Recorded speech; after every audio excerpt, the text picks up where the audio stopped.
आदरपूर्वक स्वागत पदाधिकाऱ्यांच्या वतीनं या ठिकाणी होत आहे। देखिए, आप लोगों ने भी लोगों को भिक्षा मांगते हुए देखा होगा।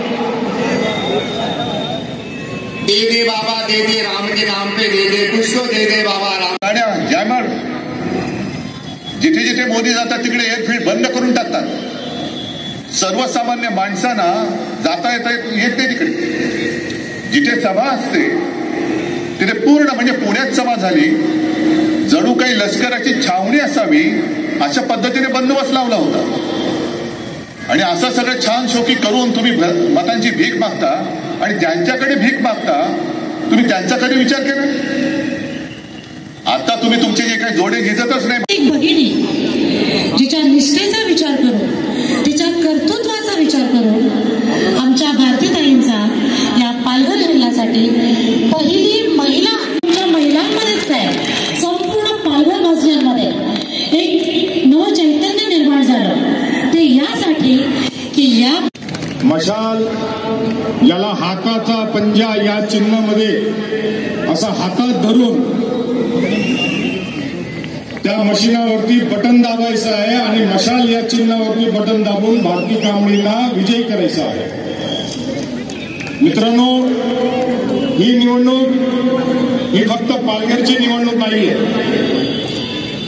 ही फक्त पालघरची लोकसभेची निवडणूक नाहीये। ही निवडणूक या देशाची घटना वाचवण्यासाठी ही निवडणूक आहे। या देशाची सेक्युलर फॅब्रिक वाचवण्याची निवडणूक आहे। सगळे बॉलिवूडचे कलाकार होते, त्याच्यामध्ये काही तुमच्या आता नवी सोबती भ्रष्टाचारी ते पण होते। माझ्या देशाची अस्मिता असं ते तुम्ही मोठं मंदिर उभं केलं, तुम्ही नाही केलं, कोर्टाच्या निकालाने ते झालं, पण श्रेय तुम्ही उपटायला गेला। पण देशात आज छत्रपती संभाजी महाराजांची जयंती, त्याच्यामुळे आपल्या सर्वांच्या वतीने छत्रपती संभाजी महाराजांना विनम्र अभिवादन करतो। त्यांच्याकडनं स्वराज्य कसं राखायचं हे महाराष्ट्राने पाहिलं।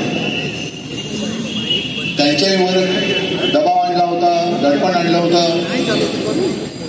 म्हणजे जसं आता पक्षांतर करायला लावताय, पक्षात येण्याचा तुम्ही सांगाल तो मुहूर्त मी मानाल, मी काय तुमचा अंधभक्त नाहीये। तुमची पालखी उचलायला मी काय अंधभक्त नाहीये। मी स्वतः मुख्यमंत्री होण्याच्या आधी आणि मुख्यमंत्री झाल्यानंतर अयोध्येला जाऊन राम मंदिराचं, रामलल्लाचं दर्शन घेऊन आलेलो। आणि मला तुम्ही प्रश्न विचारता राम मंदिरामध्ये उद्धव ठाकरे अजून का गेले नाहीत,